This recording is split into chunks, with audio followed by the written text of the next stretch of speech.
Good morning students, welcome to the TSN school. आज हम आपकी हिंदी व्याकरण की पुस्तक वनीशा का पाठ 5 पढ़ेंगे, जो कि है संधि। संधि शब्द का शाब्दिक अर्थ या इसका अर्थ है मेल या मिलना। तो इस प्रकार शब्दों में जब दो शब्दों को मिलाया जाता है तो उनके स्वरों, व्यंजन या उनमें जो विकार उत्पन्न होता है, जो परिवर्तन उत्पन्न होता है, उसे कहते हैं संधि। तो इस प्रकार जब दो या दो से अधिक शब्दों अथवा शब्दांशों को मिलाकर नया शब्द बनाया जाता है, तब दो निकटवर्ती वर्णों के परस्पर मेल के कारण कुछ परिवर्तन अथवा विकार उत्पन्न होता है और इसी परिवर्तन को संधि कहते हैं। जैसे सप्त ऋषि, जब इन दोनों शब्दों को जोड़ा जाता है तो यह बन जाता है सप्तऋषि। यहाँ पर जो री से ऋषि है वह र में बदल गया। इस प्रकार यह विकार उत्पन्न हुआ या परिवर्तन हुआ। इसीलिए जब शब्दों को जोड़ा जाता है और उनकी मात्राओं में या उनकी वर्तनी में परिवर्तन होता है, विकार उत्पन्न होता है, तो वह है संधि। तो निकटवर्ती वर्णों के परस्पर मेल से उत्पन्न परिवर्तन को संधि कहते हैं। तो इस प्रकार हम संधि की परिभाषा दे सकते हैं कि निकटवर्ती या दो वर्णों के मेल होने पर उनमें जो विकार या परिवर्तन होता है उसे संधि कहते हैं। अब संधि 3 प्रकार की होती है, यानी कि संधि के 3 भेद हैं। सबसे पहले स्वर संधि, यानी जब स्वरों में परिवर्तन हो, दो स्वरों में परिवर्तन हो तो वहाँ स्वर संधि। जब दो व्यंजनों में परिवर्तन होता है, विकार उत्पन्न होता है, तो व्यंजन संधि। और विसर्ग में परिवर्तन होने पर वह विसर्ग संधि कहलाती है। सबसे पहले देखते हैं स्वर संधि। तो दो स्वरों के योग से होने वाले परिवर्तनों को हम स्वर संधि कहते हैं।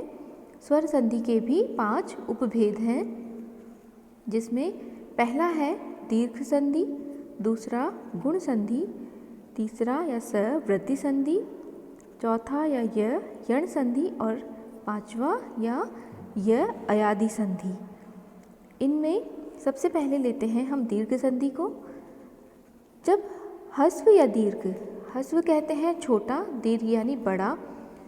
ह्रस्व है अ, ई और उ, जो कि छोटा ई और छोटा उ कहते हैं, जिसे हम, यह ह्रस्व स्वर है।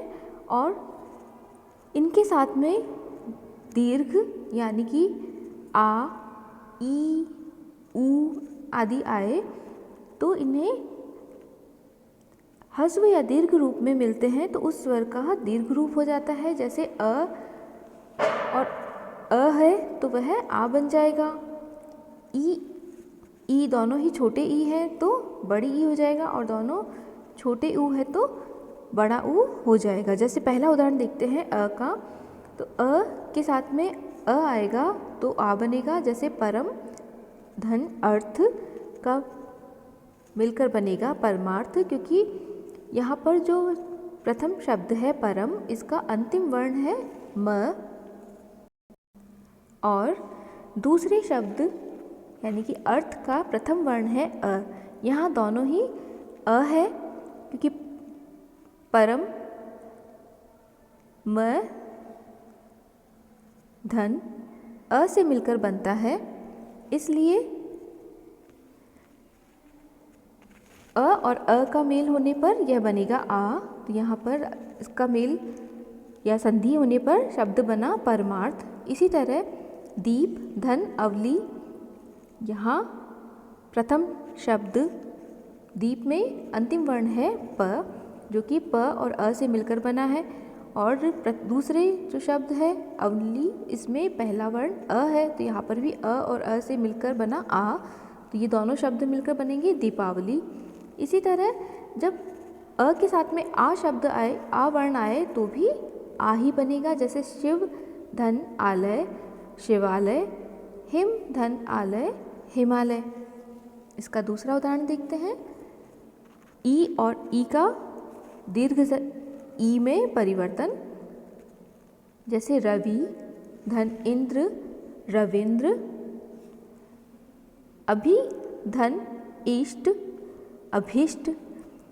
इसी तरह ई और बड़ी ई होने पर भी ये दीर्घ ई, जिसे हम लंबा खींचते हैं, ई बोलते हैं, वह उसमें परिवर्तन हो जाएगा। जैसे कपि यहाँ पर छोटी ई है और ईश यहाँ बड़ा ई है, यानी ई है तो कपीश बनेगा।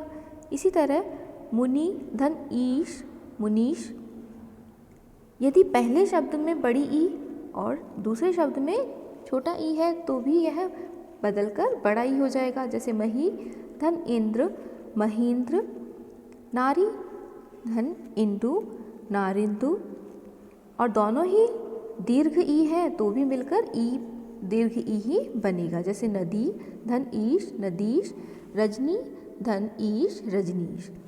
अगला उदाहरण ऊ का देखते हैं। ऊ धन ऊ, यानी दोनों ही हस्व ऊ है तो भी वह दीर्घ ऊ में बदल जाएगा। जैसे भानु धन उदय भानुदय, गुरु धन उपदेश गुरुपदेश, और यदि एक हस्व और दूसरा दीर्घ है तो भी मिलकर हस्व दीर्घ ऊ में परिवर्तित होंगी। जैसे सिंधु, यहाँ प्रथम शब्द के अंतिम वर्ण यानी ऊ में धू में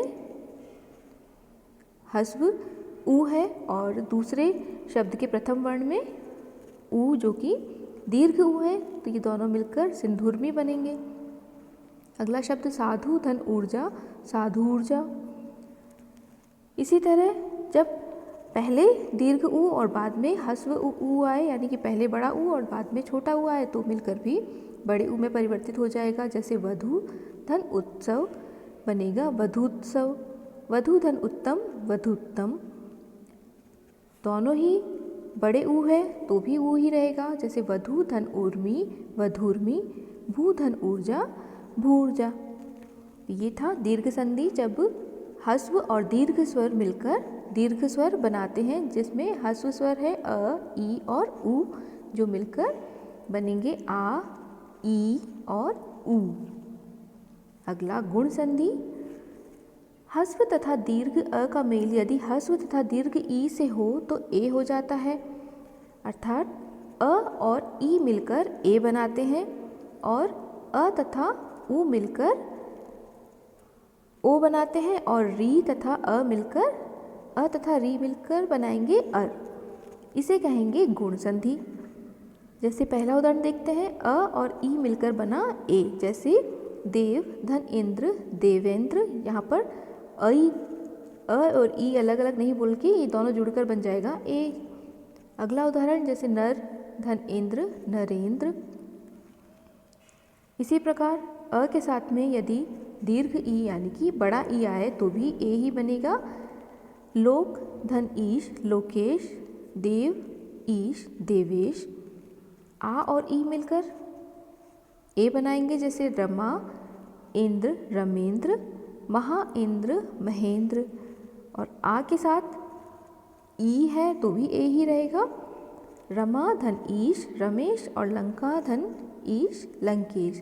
तो यहाँ हमने देखा अ के साथ में यदि ई स्वर आएगा तो ए बन जाएगा, ऊ आएगा तो ओ बन जाएगा, और री आया तो अर बन जाएगा। तो इसके अ और ऊ का उदाहरण अब देखते हैं।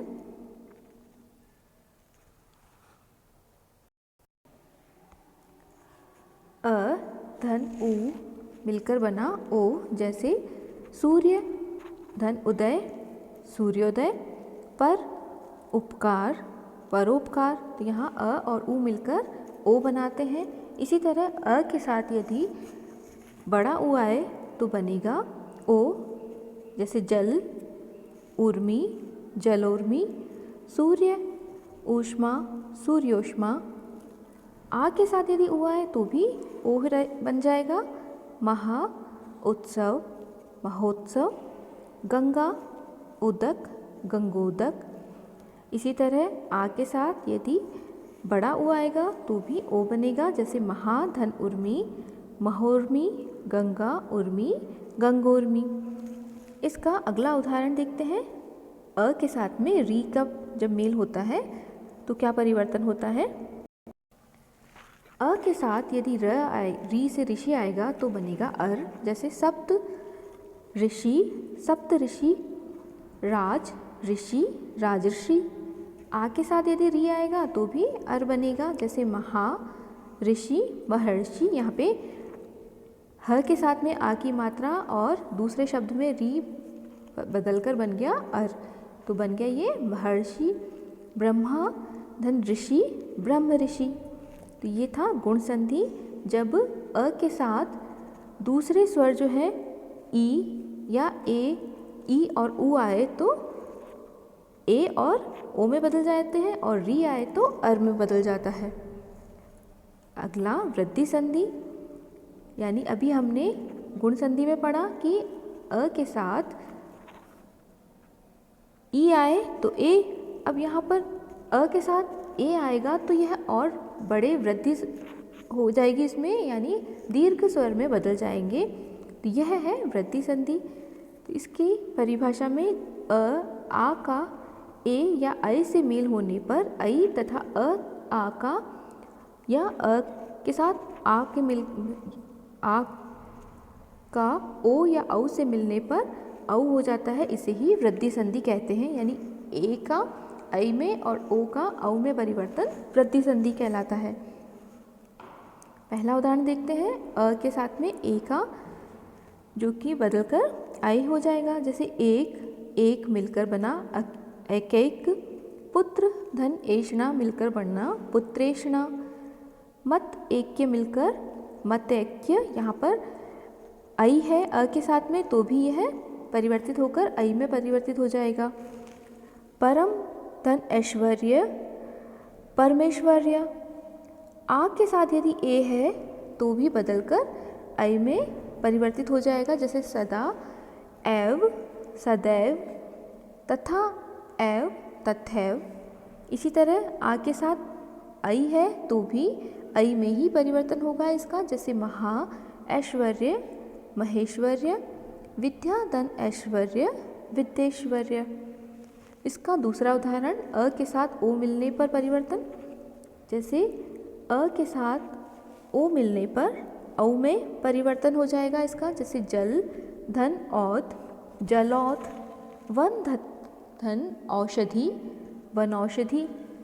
अ के साथ औ आएगा तो भी औ बनेगा, जैसे परम, औषधि, परमौषधि, परम, धन औदार्य, परमौदार्य। इसी तरह आ के साथ ओ मिलेगा तो भी औ में ही परिवर्तन होगा, जैसे महा, धन औज, महोज, परम, धन औज, परमौज। आ के साथ औ है तो भी बदल कर ये है किसी और स्वर में नहीं बदलेगा बल्कि औ ही रहेगा, जैसे महा, औदार्य मिलकर बनेगा महोदार्य, महा, धन औषध मिलकर महौषधि। अब यण संधि, अभी तक हमने पढ़ा गुण संधि और वृद्धि संधि, जिसमें विपरीत अ के साथ में ई या उ या ए री मिलकर बनते हैं, वृद्धि स्वर बनाते हैं और उसके बाद में ये और इनमें वृद्धि हो जाती है।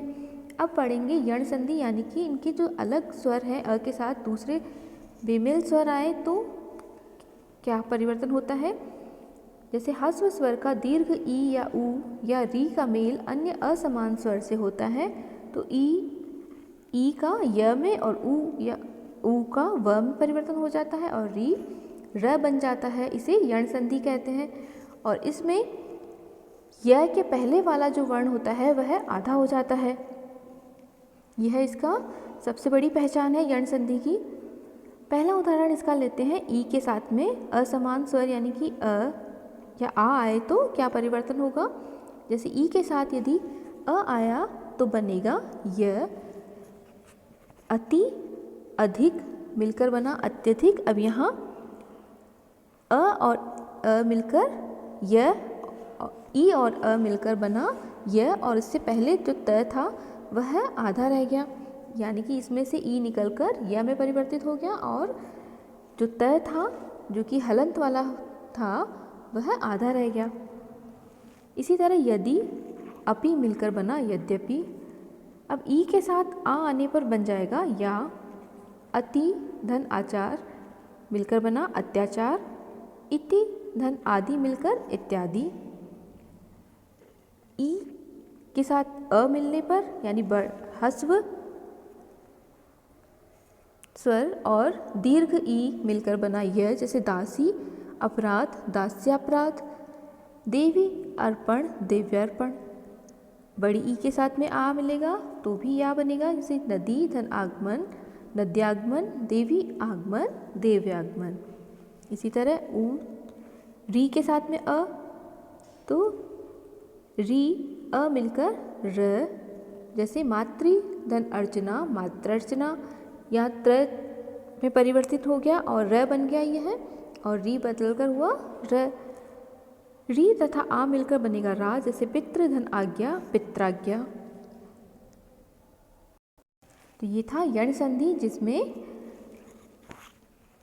य में परिवर्तन होता है स्वरों का। ई के साथ अ या ऊ या फिर र आने पर। दूसरा इसका उदाहरण था ऊ का व में परिवर्तन। ऊ के साथ यदि अ आया तो व, ऊ के साथ आ आया तो वा। यहाँ अनु धन अय मिलकर बना अन्वय। यहाँ य न बनकर व बन जाएगा और उससे पहले वाला जो वर्ण है वह आधा हो जाएगा। गुरु धन अर्पण मिलकर बना गुरुवर्पण। सु आगत बन मिलकर स्वागत। यहाँ पर वा के पहले स जो था वह आधा हो गया। गुरु धन आकृति गुरुवाकृति। इस प्रकार ग के बाद में जो र था वह बदलकर आधा रह गया।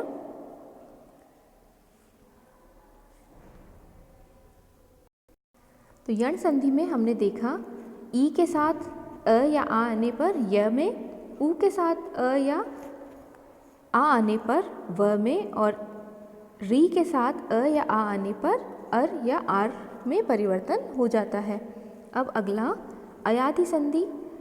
तो ए या आई और ओ औ का मेल किसी भी स्वर के साथ होने पर उनके स्थान पर क्रमशः अय अव या आव हो जाता है। इसे ही अयादि संधि कहते हैं, क्योंकि यह और व के पहले अ लग जाता है, इसलिए यह अ जुड़ जाता है, इसलिए अयादि संधि कहते हैं। जैसे इसका पहला उदाहरण, ए के साथ अ आने पर अय में परिवर्तन, जैसे चय अन चयन। यह आधा स्वर नहीं हुआ यहाँ पर, बल्कि अय बन गया ये, तो चयन। ने अन मिलकर बना नयन। गे अन मिलकर गायन। गे अक मिलकर गायक। पो धन अन मिलकर पवन। भो अन मिलकर भवन बना, यानी कि ए अ मिलकर अय, आई और अ मिलकर आय, ओ और अ मिलकर अव बना। तो अयादि संधि की मुख्य पहचान है कि य या व के पहले जो वर्ण होगा वह आधा नहीं होता, हलंतयुक्त नहीं होता। दूसरा उदाहरण इसका, ओ और अ का आव में बदलना, जैसे पो धन अन पावन। पो धन अक पावक। ओ और ई यदि है तो आवी बनेगा, जैसे नो धन इक नाविक। तो यह था संधि में स्वर संधि और स्वर संधि के पांचों भेद, जिसमें वृद्धि संधि, दीर्घ संधि, गुण संधि, यण संधि और अयादि संधि। अगले भाग में हम पढ़ेंगे व्यंजन संधि और विसर्ग संधि।